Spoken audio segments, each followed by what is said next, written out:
Hi everyone, this is Julie Bean with Beadaholique, and today we're going to bead weave an earring today using a couple different shapes of beads, which is going to be really fun.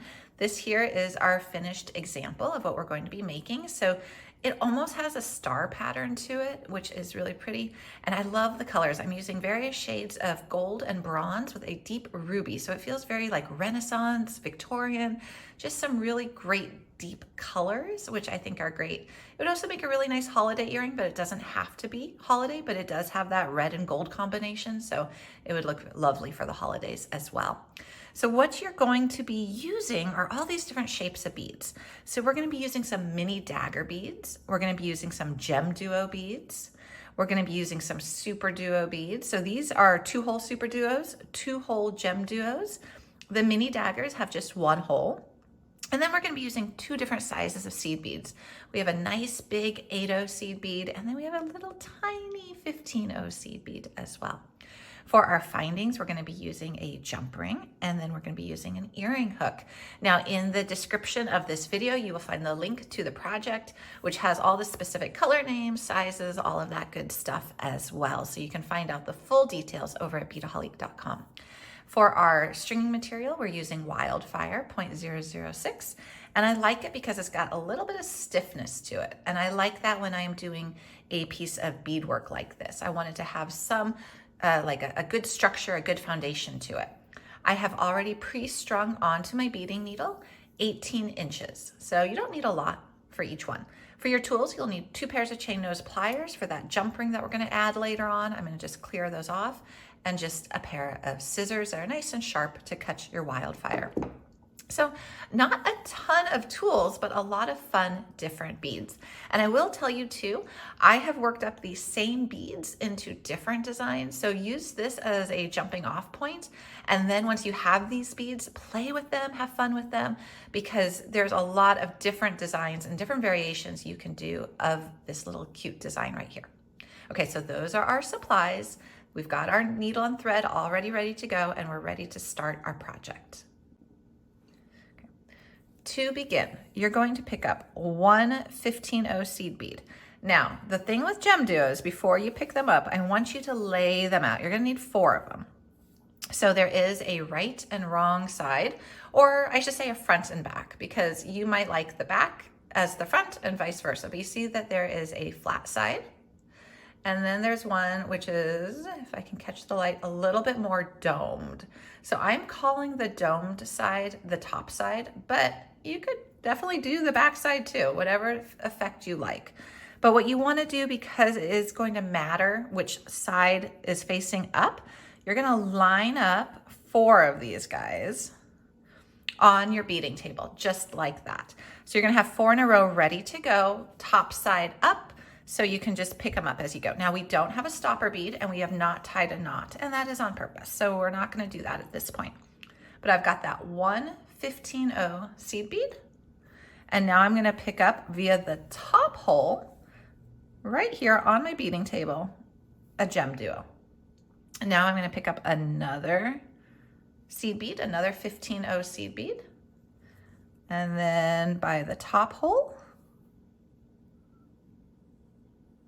another GemDuo, so you can see what I have. And then I'm going to do another 15-0, and then via the top hole. This is why you have these lined up, so you make sure that they all go onto your needle in the right direction. And then we're going to do another 15-0 and the final GemDuo. So this is what you've got on your beading needle.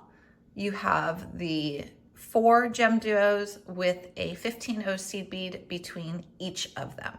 So once you've got that, you are just going to carefully slide them down until you have about an 8-inch tail, 7 to 8 inches. And you're going to just scoot them along so you have that. And now we're going to tie a knot. So we're just going to do a really simple knot here, so that what it does is it pulls them together. Now make sure your tail is long enough, because you're going to have to go back and put the needle on it at the end. So I'm even going to scoot this down so my tail's a little bit longer, and just pull them together. And you see that they're forming a circle. And when you do that, they've actually made Now I'm not done with my knot yet, so I don't want to show it. I don't want to pull it apart, but here we go. They pulled them all together, which is really nice. So now we're going to do another knot in that same spot. And make sure it rests in the same little area between the same two beads and pull tight. Now I can show you this a little bit better since it is more secure. So there we go. So we have that cute little like star almost, or a little flower or a little poinsettia, whatever you want to call it. It's got that cute little flower design to it. Okay, so that is the very first step in this process. Now what you want to do is you're going to take your needle and you are going to go back through a couple of the beads that you've already passed through. So here we go. We just went through a GemDuo. And you're going to pull your knot into your bead. But you want to make sure that your tail is hanging out and away. And you can go through another one too. So we're going to go through another seed bead and another GemDuo. Just like so. And now what you're going to do is you're going to be exiting the bottom hole right here. So this is your bottom hole. You're exiting it. And then there's a top hole right here. If you can see that, there's another hole. So you're just going to jump up to it and create a little thread bridge along the side of your GemDuo. But because the GemDuo is this nice dark ruby, you don't really see the black thread. So we'll put that down so you can see what you've got. So you're exiting that top hole and you're ready to begin the outer surround. Go ahead, and now what you're going to pick up is you are going to pick up one of your 8/0 seed beads, one of your mini daggers, and another 8/0 seed bead. So you got those 3 beads on your needle, and you're going to now go all the way across. So you're exiting this one here. You're going to go all the way across to the next GemDuo.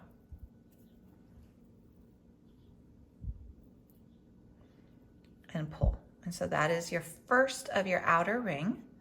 You're going to do that again. So you're just going to do the same pattern. So we're going to do an 8/0, a dagger, and another 8/0. And now we're just going to go across to the next one. Okay, so now you're building it up. Okay, and then we're going to do the same thing. We're going to do an 8/0, a dagger, another 8/0. And you're going to go across to the next one. Okay. So this is what it looks like thus far. So it looks pretty good already. But what we needed to do, if you look at the construction of this, we needed a way to eventually attach an earring hook to it. And we were going to do that by being able to add a jump ring to a bead. So what we need to do, because these dagger beads are only single hole beads, we need to get a double hole bead, a 2-hole bead in there. So that's when the SuperDuo comes in. So for the SuperDuo, what we're going to add is an 8/0, a 15/0, a SuperDuo. And SuperDuos, it doesn't matter which side you pick them up on. Another 15/0 and another 8/0. So that's what you've got on your beading needle. And now you go across to the other side, just as you'd done with all the other ones. But this time what you have up top is a SuperDuo bead, which has another hole there waiting for us. So that's going to give us what we need to be able to do the last part of this. But before you do anything else, we're going to run our thread all the way around through the threads we already went through. So I'm just going to continue going around, just retracing my thread path. And what this is doing is it's really reinforcing the thread. It's making it a little bit stiffer too, so that the dagger beads are not quite so wobbly. So just go all the way through all the beads you've already attached on that outer rim.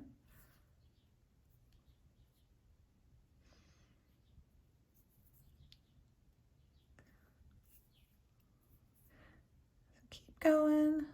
So we're going to go through, as we get back up to the top area, we went through the 8/0 up here, the 15/0, and now we're going to go through this SuperDuo, but we're not going to go through any other additional beads. And you're going to pull.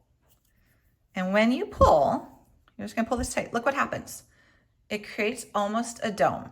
Now, I left a lot of that dome shape in my sample. So you can see it's kind of got a little bit of a dome. I didn't leave it to the full extent of it, but I did leave it, some of it. And that was just by pulling tight. You can release your tension and not pull tight and have it a little flatter. I liked that it had a little bit more dimension, so I kind of pulled it a little bit so that it had a little bit of a dome shape to it. That is totally your preference. It's all about the tension at this stage when you're pulling that thread. So that is how you make that outside edging.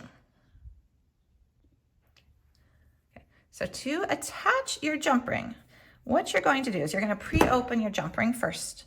So you've got your 2 pairs of chain nose pliers, and you are just going to open the jump ring up, nice and open and wide, and you're going to put that down. So now what you're going to do is you are going to pick up 2 of your 15 O's. You're going to pick up 1 8-0 seed bead and 2 more 15 O's. So you got that on your needle right there. Okay, and then what you're going to do is you're exiting.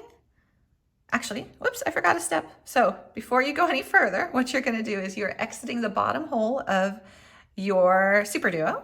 You're going to jump up to the top hole and go through it. Sorry guys, I forgot that step. Okay, so now we're up top. Okay, and now you're going to pick up that sequence. So you've got the 2 15 O's, the 8-0, and the 2 15 O's. And you're going to now go to the other side of the SuperDuo and through it. So you've made a loop. Now, before you pull this tight, you are going to add your jump ring. And the reason you're going to do this now is so that you're not struggling with it later. So go ahead and pick back up your jump ring and hold your 8-0 in your hand. And you're just going to put the jump ring through the 8-0. And then you're going to close it. It's much, much, much easier to do it when you have not tightened your threads yet. Okay, and then close your jump ring on up. Okay, now what we can do is pull our threads tight. And you see how that's now positioned up top, and we have a jump ring waiting for us. So that is how you attach a jump ring to this. And this is a technique that you can adapt to a lot of different bead weaving projects. That's a very easy way of attaching a jump ring. It's very secure by putting it through a seed bead, and an 8-0 seed bead is a great size to do that with. Okay. To start to tie off your thread, what you're going to do is you're going to go back. So you're exiting the top hole of the SuperDuo. You're going to go back down through the bottom hole and pull. So this is what we've got. We basically have a finished piece. We just need to tie off our threads and add our earring hook. So now I'm just going to go back through some of my beads, and at any point you want, because you've already got this looped around a couple times, it's nice and secure, you can go under a thread bridge with your needle, pull, make a little loop, and make a knot. So you just put that needle through the loop, and we're going to do that again at the exact same spot. So we have a nice little knot, and now we're going to go through another bead.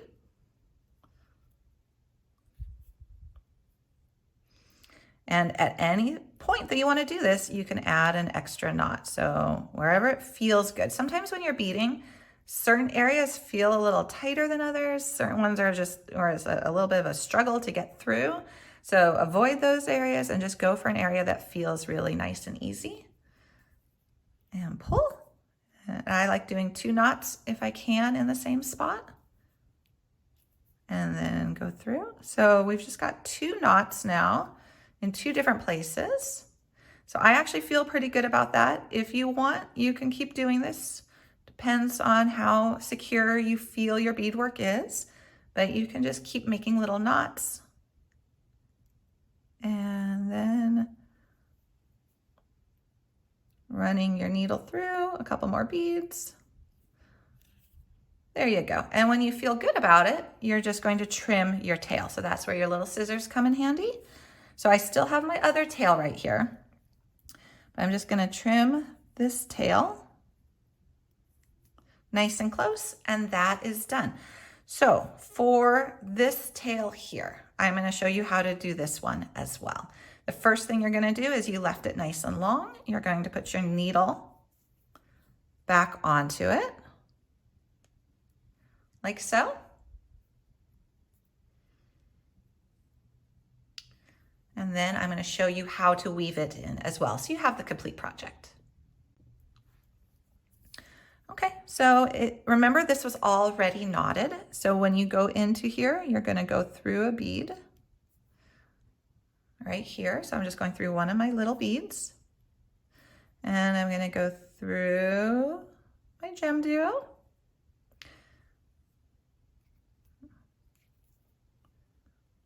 And then I'm just going to go under the thread bridge here.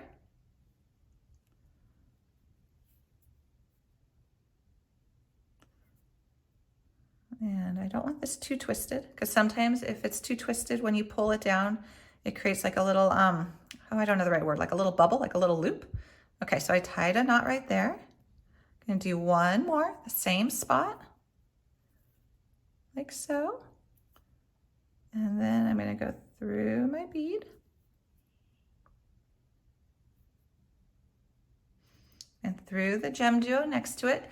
And again, this is all about where you want to place the knots and how many you want to place. I actually feel pretty good about that because I know I had that nice double knot to begin with, and then I've got that knot, and it gets a little tight down here. I will say with the little 15 O's and the GemDuos coming together as a point, it can get a little tight. So I feel good about that. If you want, you can add a couple more, but I'm just going to trim it. And we have our main piece done. So all we have to do is add the earring hook. Super simple to do. I have this pretty little earring hook. And since I was playing off all the different gold shapes and finishes, I like that this one has a little ball at the end. So I'm just going to open this up by twisting it off to the side. And then I just slip on my jump ring and close it on up, and we're done. And we finished our little pair of earrings. So I hope you like this tutorial using the GemDuos, the SuperDuos, the Mini Daggers, all these really fun beads. And now we've made a pretty pair of earrings that you can wear year round or for the holidays, whatever you like. So lots of fun. For all the supplies, please do go to beadaholic.com. There's a link in the description of this video, which will take you right to it and to the product instructions and to the supply list. Thank you, everyone. I hope you enjoyed it. Bye.